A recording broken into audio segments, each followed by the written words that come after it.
Рухы бей халықтың келешегі кемел. Оралдағы тұңғыш президент алаңында дәстүр атауымен қазақ халқының салты мен өнерін өркендетуге арналған кешенді шара ұйымдастырылды. Батыс Қазақстан облысы Қазақстан халқы ассамблеясы мен ағайын қазақ этномәдени бірлестігінің мүшелері мұрындық болған шараға облыс әкімі Ғали Есқалиев қатысты. Ол ұлттық ойындарды тамашалап, көрмелерді аралап көрді. Облыстық өлкетану музейінің қызметкерлері ұсынған тақсайхан шайымын өңір басшысы өлкеміздің біріне айналатын археологиялық зор табыс деп бағалады. Өнер тойы дәстүр мерекесіне куә болған әріптесім Лұқпан Елеуов тарқатып айтады. Қала күні мерекесіне орай ашылған Ақжайық этно ауылы төрінде күнде той. Әрине Күлтөбенің басында күнде жиын деуден әстеаулақпыз, бірақ бұл дәстүр мерекесінің жөні бөлек. Осымен 3-ші мәрте ұйымдастырылып отырған жобадағы өрнекті өнер алаңында ұлттық қолданбалы өнер бұйымдарының сәнді шеберханасының тағылымды сабақтары өткізілді. Ал Алтын Сақа алаңында тұрғындар асық атудан сайысқа түссе, киіз үй тігуден де шеберлік сағаты ұйымдастырылды. Жастар үшін үлкен тәлім тәрбие, себебі біздің болашағымыз жастар, осы біздің дәстүрімізді сақтау, осы біздің халқымыз үшін ең маңызды бір шараның бірі деп есептеймін. Облыстық тарихи өлкетану музейі ұжым ұйымдастырған қос киіз үй ішінде қойылған ежелгі жәдігерлерге көпшілік назарын аударғаны рас. Әсіресе тақсай қан шайымның көшірмесі жұртшылықтың көзайымына айналды. Бренд жасау болады, да? Өңіріміздің бренд жасау болады. Біздер бұған сувенирін не жасадық, қандай ручка подстав жасайтын? Тарақты несі ме? Аға, бұл тарақтың аналығы жоқ, көшмесі аға. Бізде оригинал музейде тұр. Бізде кровечный музей. Екі жағынан екі түрлі болады? Аға, екі жағынан екі түрлі бейнеленген. Көрмені тамашалаушылар бөкей мен жәдігер дәуірінде қолданылған тарихи бұйымдарға да қызығушылықтарын танытты.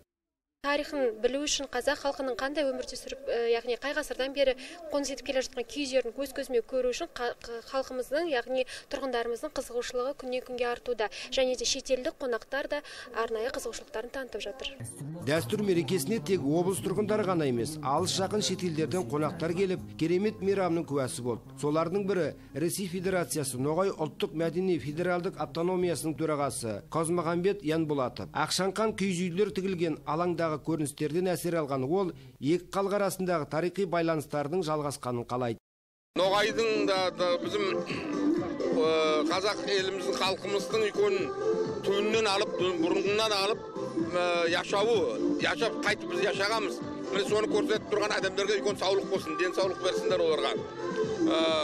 Бұның бізде мұтпаға ярамайды. Bizim қазақ елімізді халқымызда байлығы бар, историясы, тарихлары үлкен бай. Бұрын біз бәр затты да бұл яңы заттар туы, бұл зат көп жылдан, мыңлаған жылдан шыққан заттар. Халықтың қанымынан, халықтың өзінің керек жүрісімен, яшауымен, өзінің яшауын білдіріп шыққан зат бұл. Әр киіз үйде түрлі көрмелер ұйымдастырылса, Ақжайық шеберлер қаласы өнерпаздарының тоқыма бұйымдары көздің жауын алады. Тіпті қызығып, сатып алушылардың қарасы көп болды. Негізгі қолөнер туындылары манағы ұлттық бұйымдар болғаннан кейін халықтың көңілінен шығып жатыр деген ойдамыз. Халық көптеп келіп, өнерлерімізді бағалап, керек бұйымдарын алып кетіп жатыр. Алаң төріндегі үлкен сахнада кәсіби өнер ұжымдарымен қатар жоғарғы оқу орындарының өнерпаздары әсем ән шырқап, мың бұрала би биледі. Алаңға келген ағайын ұлтымыздың хас өнерінен нәр алып, тамаша көңіл-күй кешкені айқын. Осы мейрам деген енді біздің халқымызды өзінің елін сүюге тәрбиелейді, өзінің ұлттық дәстүрін ұмытпауға. Төл өнеріміздің жаршысы мен насихатшысы болған облыстық Қазақстан халқы ассамблеясы мен ағайын қазақ этномәдени бірлестігі мүшелерінің игісі дәстүр мерекесі рухани жаңғырудың жарқын үлгісін танытты. Әрине осы мейрамның сәтті өтуіне атсалысқан ұжымдар алғысқа бөленіп, марапаттарға ие болды. Лұқпан Елеуов, Айбек Сағынғалиев, Алтынбек Қабдилов, Ақжайық телеарнасы.